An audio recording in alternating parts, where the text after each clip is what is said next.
Welcome, everybody, to the January 10th Energy Awareness Commission meeting. First item on the agenda today is to approve the minutes of the December 11th, 2018 meeting. Any comments, questions, changes?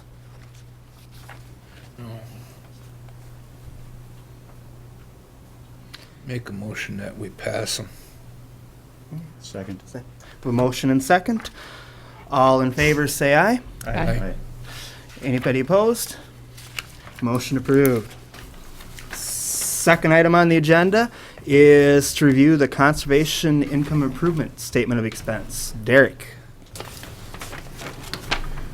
So as of a few weeks ago when I made the agenda, our overall budget was $38,000. So looking back to last month when I reported on the CIP, we had roughly a $71,000 balance. So we have about $33,000 that went through the PUC, my office, during that time. And there was just a few accounts I didn't put on the agenda just to give attention to was the furnace cleaning rebate. During that time, we had a lot of vendors submit for rebates. So we went over budget in that account. And also the industrial rebate still has $29,000 some dollars left in that account. So we're still not done with the 2018 CIP. I'm going to guess that there's still vendors that are going to be submitting rebates for furnace check and clean. There's of course the Energy Star rebates for appliances that have been coming in. I'm sure there will be some of those. So as of now, there's probably about $26,000 left in the account as of today. So we've still received thousands of dollars coming in. And out of, we're getting close to where this will close out and people will not be able to go back and rebate. In 2018, we've had 7 accounts that went over budget. And out of those 7, there was probably 3 accounts that maybe we shouldn't have gone over budget, such as the Energy Awareness Commission, the home show, and the holiday LED lighting. And those went over. I think I just didn't factor in the advertisements for those accounts. So that's why those went slightly over budget. But like I've mentioned before, the overall budget of the $253,000 that we started with beginning of 2018 we should not go over that budget. So that's the most important thing to remember regarding the Conservation Improvement Program budget. Do you have to send out a notice to when the cutoff is going to be? I know last year when I began, I did not. It's something that I think we could probably put something in the paper reminding people, free of charge. We can put something in the paper reminding people that Cutoff date. Yeah. we're going to be not receiving any more rebates for 2018 purchases. Yeah, it's a good idea.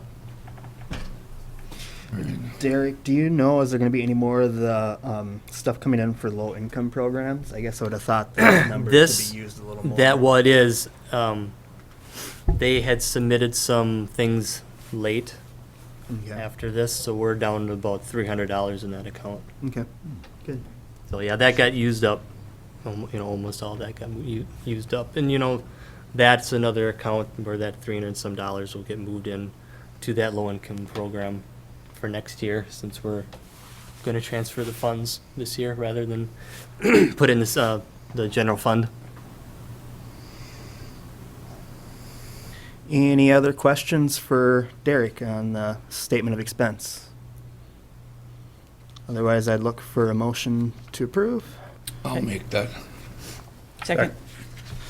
Okay. All in favor of approving the CIP statement of expenses for December 2018, say aye. Aye. Anybody? Motion passes. All right. Next item on the agenda under new business is power factor. Discussion and presentation. Welcome. Thank you. I'm Rodney Marshall, the Utilities Director. I'd like to just provide a bit of information about our plans moving forward in 2019. We have a power factor rate in the existing regulations, and what we'd like to do is work with our customers, starting with the industrial customers, to see if we can improve the power factor at each of the plants in the industrial segment. With that, we'd like to do an analysis of the existing situation and then look for ways to improve that. It's a long-term, systemic improvement of the energy efficiency of our bulk power system along with the distribution system. So that's really the informational item. We'll plan on doing that as we work with our large customer outreach and as we work through the year, look for assessments and then try to match with budget cycles for these industrial customers moving forward. So it's a fundamental idea. Any questions? Yeah, Rod, sir. what kind of rate adjustment are you making for power factor to the large customers? So the existing rate has a demand charge that gets added to the bill at a 90% power factor. We're suggesting that we haven't implemented that at this point and that we would like to work with our industrial customers to bring them up progressively, but start by working with them so that we can start to improve the power factor across the board. Essentially what it means is that we would improve the efficiency of the system and it would help us forego making additional investments in that system by improving that efficiency. Just out of curiosity, what is the power factor on some of your larger industrial? They're as low as 77%, Okay. and some of them are above the 90% threshold at this point. So, but this is not something that we've taken to them at this point, and we'd like to initiate the discussion. Have you entertained the possibility of, for example, below 90%, there's a penalty or an increased rate?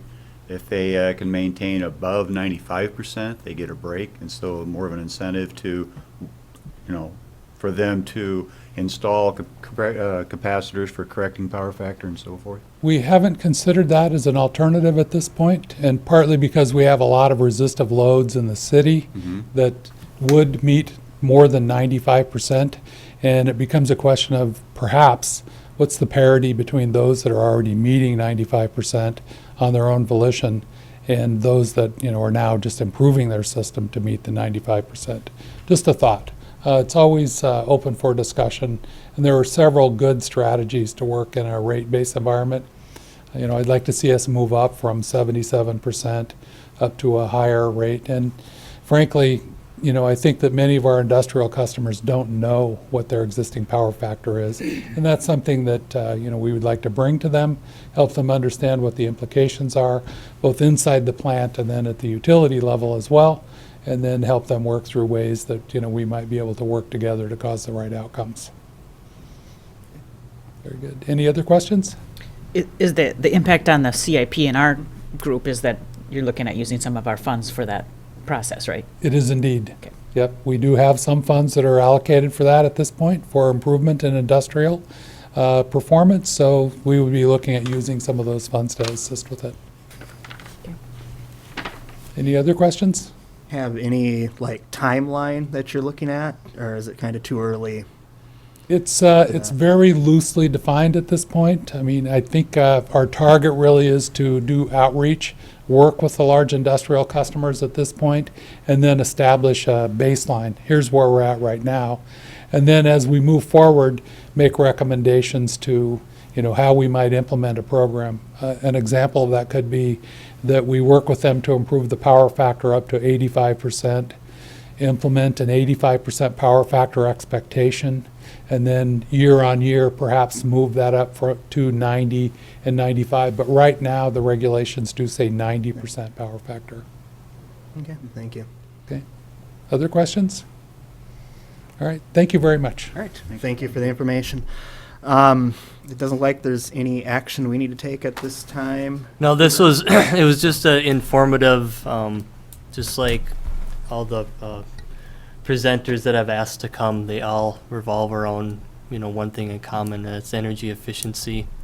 And, the ideas that we have regarding the power factor, helping our industrial and small and large commercial customers with the conservation improvement program is kind of a win-win situation for everybody. We can help the utility out, we can help the customers out, and then the Energy Awareness Commission and our CIP, we can meet the state's goals by making sure we use as much or all the funds each year.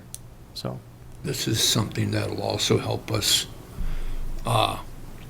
bring new business to town somehow, well, it will help by knowing what this is. I'm with just with the power factor. Yeah, Well, the power factor has to do with load yeah. on the system, and having them improve their power factor, they're using their energy more wisely. But if And a they're using business all come the to energy they're town- getting rather than having it being wasted. But if a business come to town and they would use more power than we have available, does that make sense? Is that, yeah, I can speak to that. sure. Sure. Yeah. Thank you, Rod Marshall, again, Utilities Director. Yeah, The concept is that you make the system more efficient so that you don't have to build additions to the system and you take advantage of the existing system that's in place to right, meet but if those new somebody loads. came to town and they wanted to put in a business, if they would end up using more power than what we can handle at the time, would we tell them we really can't use you in town because Sure. we're not set up for it?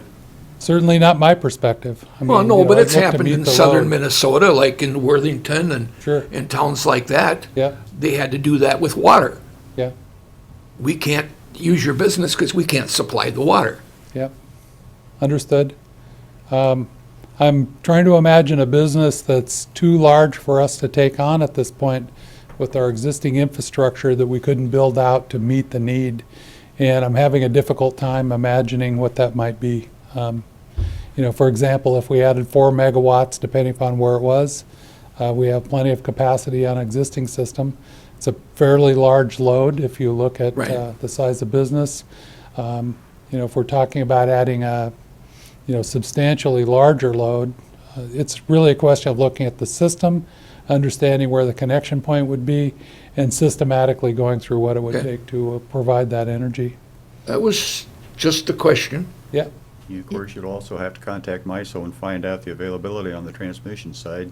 right? See where that's going to come from based on the contracts we already have with our suppliers there. Yes. Which adds a whole new factor to the problem. Right. But I- And we do have some capacity as well. Sorry to interrupt. So I think the question, though, that you're Yeah. proposing, Ricky, is that, is this program designed to attract businesses? Yeah, It's not No, necessarily, it's going to help us. sure, anything that creates a more efficient system and suggests to the business, I mean, we're approaching this, many communities charge companies for the power factor already. We don't in New Ulm. Okay. And we're working on a system to maybe, if we have to get there, we have to get there, but we're trying to avoid doing that at great cost to our current industry. And I would assume that information and the more efficient our utility is attractive. That answers it. Yep. Okay. Thank you. For one, just to give you an example, Polaris down in Spirit Lake has a factory, and they decided to increase their capacity down there when they went to manufacturing Indian motorcycles. They effectively doubled their size and their demand on the electric system. At that time, they were running a power factor of about 83%. Okay, and down there, if your demand is above a certain level, then you were susceptible to power factor charges on that particular utility system, which meant if you were below 90%, there were substantial charges for having that low power factor. In fact, they were substantial enough that it was, if you get above 95%, your rates actually went down. You were given a break because you maintained such a high power factor. They were able to purchase and have installed a switching capacitor bank that corrected their power factor and maintained it above 95% year-round after the expansion. It was a fairly expensive job to do, and we're talking $25,000 that they had to lay out. However, because of the break they got in their rates being above 95%, that job paid Polaris back in about 3.5 months. And from that point on, they're money ahead. And so right now, they are one of several industries who have fallen into that same category down there. That's one of the only areas in that part of Iowa right now where the population is growing, the industries are growing, and money is still coming in and around, everything else is dropping off. And a lot of it has to do simply because of the incentive to them to say, okay, yes, we have this penalty if you don't maintain your power factor like it should, but if you do, you actually get a cut in your rates, you come out ahead.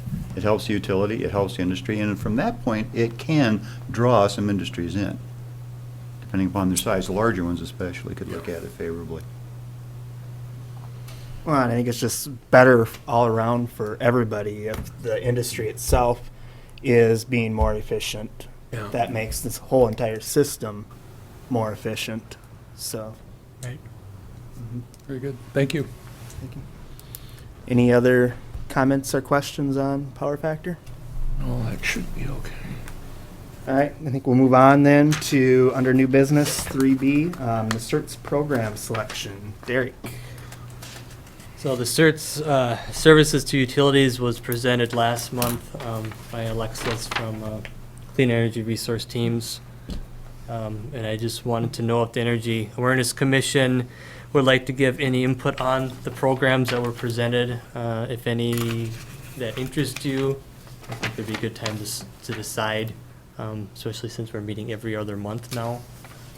Decisions sometimes may need to be taken more quickly or sooner. So if there is not an opinion, it seems like maybe the simplest one to start out with would be the watts for drops collaboration with CERTS. Was there any other input of the services that impressed anybody last month? On the back, I attached their services, an overview of just the services. If there's no input, then I guess it would be a vote on a yes or no on proceeding with the watts for drops collaboration with CERTS. I guess one of the other ones that kind of stood out to me was the targeted marketing. But maybe it's not such a big concern if we're, making use of our money in rebates. But I thought if there were some specific rebates that we were kind of struggling with, that maybe that would be something to also kind of at least look into Okay. more what they would have to option. But I don't know what others have. I definitely think the saving watts and drops is a good one. That's another collaboration where we have nothing for water. We're not required in our conservation improvement program to do anything with conservations with water because that's, 1.5% of our electric revenue, and we voluntarily put in 0.5% of our gas revenue. We don't make enough revenue from our natural gas department to be mandated to put that in our conservation program, but we voluntarily put 0.5% of that revenue in there. But we don't focus anything on water. Not saying that we shouldn't. It's just as important. It still saves the utility electricity when water is not being wasted. Obviously, we have big motors that are pumping our water from our stations up into the water towers and reservoirs and things like that. So.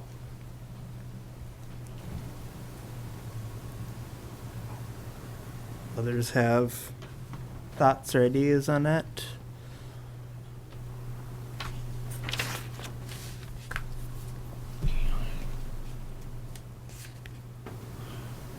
I don't think so. Okay, so do we want to just go with the one Derek laid out using the saving watts in drops, or do we want to discuss other? You think that's the best one? I think it's something different we don't offer. Then let's do it. then why not? Okay. Gotta do something. Is that a motion? I'll make the motion to do the watts per drops. Second, anybody? Second. Okay. Any other questions or discussion? All in favor say aye. Aye. No? Motion passes. All right, new business, item 3C, home show participation in theme. Important one to talk about since we don't meet until March as it being our next meeting. So, Derek? So the Home and Health Show starts on Friday, March 22nd, and runs till the Sunday the 24th, March 24th. And the first, is the motion if we, as Energy Awareness Commission, would like to have a booth at the home show again. And also what our theme should be, or ideas of what we should do as a group. I get an idea or some ideas, I can work on them, and that can kind of just be not necessarily set in stone. Can be altered. What we did last year was good, wasn't it? You had a lot of people there. Yeah. Should we just continue doing whatever? You had talked about getting another one of those voltage things, or Yep. you were going to Which try I to do cannot, which I that? cannot order now that it's beginning of the year. Can we try to be in about the same area we were last year? I'm not sure if we have. You have a choice if you get there soon enough. Okay. All right. You'll have a I will bring choice. that to their attention. And we already have the lighting guides, right? You had those last year. And like Alexis from Clean Energy Resource Teams mentioned, we can get those catered to us with our rates on, with our logo as a Public Utilities and Energy Awareness Commission, maybe both. Yeah, I think that would be something good to put Okay. out there again as well. I think anything, like if we can do some hands-on Okay. stuff would be good to kind of draw people's attention instead of I don't kind of walking by. Yeah, I know you mentioned, I don't know if you remember, I don't remember, but you had mentioned something we had talked about either during a Public Utilities Commission meeting or here, and I know you mentioned something was a good idea that was brought up, but I don't recall what that was.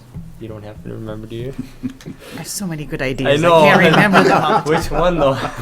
I can't, I don't recall what. I think we talked about does the public understand the benefit of a public utility? I Oh, know that came up. yeah. I'm not quite sure how to present that, but do people really understand the difference and why we're, Yeah, because that's our role here too, right? right. Yeah. Yep, okay. And I still get a lot, not quite as much, but it still seems to get a lot of like, well, what is the commission? What is the Public Utilities Commission? What is the Energy Awareness Commission? What's Okay. their role type of stuff? So kind of Okay. on the same lines with that. And it can be multiple, we can have a little bit of multiple things also. I mean, it doesn't have to focus just on one thing, I think. Have we tried to explain to the people, and maybe we have, how their utility bill is figured for these people that they ain't never gonna figure it out in The- town? I don't care how you do it. Well, on the other end, the Public Utilities Yeah. booth is gonna focus on budget billing and billing, so. And that is kind of more their, I don't know if that's the Energy Awareness's spot. It's their above kind of their- deal there, that they should be doing that. Yeah. Oh, that's probably what I was saying. That's probably more the PUC's Yeah. booth to what I said before, the public utility versus. Yeah, no, I don't, there wasn't, You'll think of it. well, now I'm going to not sleep tonight. Thanks a lot, Derek. Because you had something in the paper here a while back, and the people are still trying to figure it out. And I don't know how you do it unless you go straight to their house and show them. Yeah. Another thought I'd have too, Derek, I don't know where we are at, but I know we've talked several times on the energy audits. Yep. And that has not been used much in the past. So is that something we want to get out there It'd be more great. this time It around? could be, well, we could focus on energy audits and why they're good, things like that, to prep people for the energy audits that should hopefully occur. We're going to be focusing a lot on at least this year, hopefully on the low income residents. Next week, myself, Rod, and I hopefully will be going over to Mankato to talk with Minnesota Valley Action Council regarding our low income contract, and also having them perform the weatherization home energy audits for low income. So the home show could be something really good to promote that, or at least get the word out. Well, they came over to us one year, and all they did is bring a bunch of papers and stuff, and they put it on the counter, and they walked away, and you didn't see them until Sunday night, till they came and picked it up. Well, ours will focus on, just it won't necessarily be, I don't think it'd be focusing just on Minnesota Valley Action Council. We could have some other paperwork for low income, but it's just in general the benefits of audits. You get a lot of rebates on furnaces and air conditioning units that are energy efficient, and there's not insulation in the walls or in the attic, that efficiency kind of literally goes out the window, in my opinion. It's not as, So they're supposed to, the audits are going to help people understand what they need to get done to be efficient, save money on the utility bills.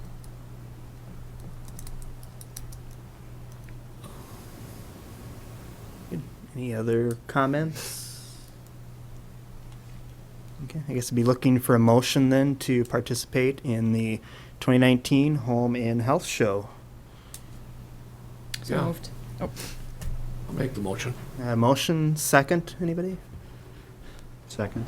Motion's been made and seconded to participate in the 2019 Home and Health Show. All in favor, say aye. Aye. Aye. Opposed?